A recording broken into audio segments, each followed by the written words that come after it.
तुम यहां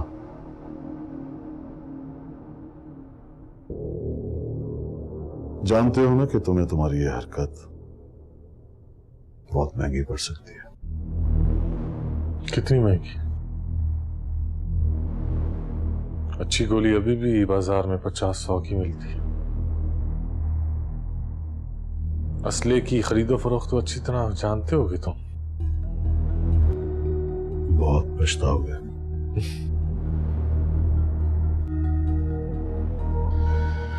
पछताते वो लोग हैं जिनके पास खोने के लिए कुछ होता है। फुटपाथ से उठकर यहां पहुंचा हूं। बहुत दूर ठोकर खाकर गिरा भी तो उसी फुटपाथ जा पड़ूंगा।